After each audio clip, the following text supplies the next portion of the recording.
Hello, my name is Kristen Hester, and I am the chairperson for the elementary speech meet this year that will be held at Alpha Omega Academy on February 28th. I want to first thank you so much for volunteering to be a tabulator or scorekeeper. I also want to explain that I use those two terms interchangeably. Scorekeeper and tabulator are the same job. I'm trying to call it a tabulator, but I called it a scorekeeper for many years, and so sometimes I switch back. Anyway, if you are an Alpha Omega teacher, I will email you a link to these spreadsheets, and I ask that you would open it up on your computer in your classroom so that it will be ready on Friday morning for the speech meet. If you are a guest tabulator from another school, this should already be pulled up on the computer in the room where you will be tabulating. But when you get in there, you will need to select the spreadsheet for the category that you are judging. Today, for this demonstration, I'm going to use 6th grade Dramatic Bible because it's a small category. I'm going to pull that up like this. And so here we see our spreadsheet. Now, when you get in there, you'll see here that we have names and schools listed. But when you get in there, I am going to probably or intend to have those hidden. And you just hide them like this. Hide column. I'm going to go over here and hide column. The reason we're going to hide it is because the judges like to look at the score sheet, and that is fine, but we don't want them to see the names or the schools when they do that. Once you are finished, I will unhide them in the library before I print them out so that we can see the names. But while you're scorekeeping, they'll be hidden. I don't think you'll be able to hide or unhide them anyway. I'm not sure how that works, but I have protected all of this and everything except for the blue cells so that you can't accidentally change a formula or something like that. I know you wouldn't mean to, but sometimes it happens, so I just did that to prevent mistakes if possible. Okay, so the judges will score the three students, or the three judges will score the student, the first student. And they will pass you their judge's evaluation, and you will type in, let's say they gave this one a perfect score of 350s. So you will type in the 350s, and you will see that, oh, look, it turned blue because that is in the superior range. So you can see. So it is superior, and it turns this to a gold medal rank of 1, and everything else goes to a silver rank. Okay, now to save time, I've already earlier entered all these other scores so that I don't have to enter them all in front of you.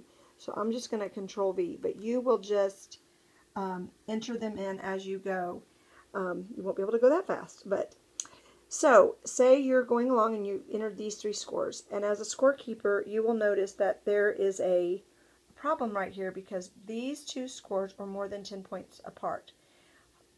When that happens, you can give the judges a chance to alter or change their scores. If they do not want to change their scores, you will just take the highest and the lowest, and you will just have them meet in the middle. So for these that are 20 points apart, you will come up 10 points for this score, and you will come down 10 points from this score. It actually doesn't even change, well, I guess it does change their score. I don't think it does actually. It doesn't really change their score, but it will keep them from having a 3-point change. Hopefully that doesn't happen very often. You want to see the judges be very close in their scores. Like right here, those are a lot closer. Okay, so as you can see though, since that's a 30, it stays white for good. And this red right here, 43.3, that's red for excellent. The other thing I want to point out to you is that we have one gold medal here, and then we have 2 silver medals right here. But we have no bronze medal because we had 2 silver medals. But that is not really how we will do it. This 4th place will change to bronze. If I change this one, like let's say to a 30, to pull that out of the, let's see, will that work? Let's see if I change this one too. Yeah. Okay, see that became, it's no longer a metal contender, so this one did change to bronze right here. So that would be your 1st, 2nd, and 3rd. The reason I just can't make the formula do that. But if you do have 2 silvers like that, your 4th place will be a bronze. Or if you have 2 golds, the next highest will be a silver. It just will not show up that way on the spreadsheet. But I will know to make those adjustments in the library. Another thing I want to point out is that only even if it says it's a medal like bronze, if this was not a blue number, this cannot medal. These need to be superior numbers in order to medal. So if your judges do not have any in the blue range, they should have at least 3 in the blue range. You need to ask them to please rethink some of their scores, because at a meet this size with this many students, we should have 3 medals in each category. There is a chance we won't, but in all likelihood, there will be 3 superiors in every category. So once you are done with all of the scores and the judges have looked at it and approved it, you will bring all the evaluations down to the library.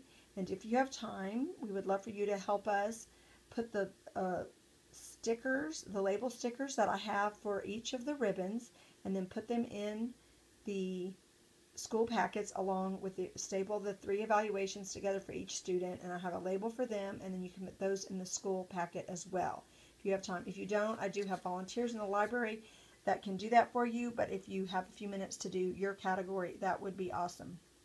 It's just up to you. The other thing I want to note is that I have printed all of these tabulating sheets just like this that's on the internet. I have printed off copies of them with just all the zeros on them, that they are going to serve as your backup copies in case the power goes out or there's no internet. You can write on them, but you do not need to write on them. Last year, a lot of scorekeepers filled out their paper version completely, and then they also turned in, and then I also had on the internet, but I just threw away those paper versions. So if you want to use those for something, that's fine, but they're not necessary for me because I am just looking at this online form. I can look at it live in the library and see as you go.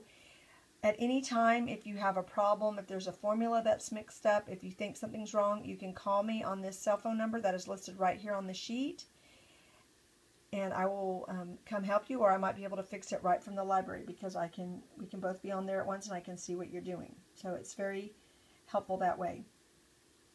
So anyway, I really appreciate all of your willingness to help, and I look forward to meeting you on the 28th. If you have any questions, please bring them to the scorekeeper meeting, which will be held at 8:30 on February 28th in the computer lab. Dana will be conducting that meeting, I believe, and she can answer any of your questions. But if you have a pressing question that you'd like answered before that, you can text me or email me. And I, again, look forward to seeing you. Thank you.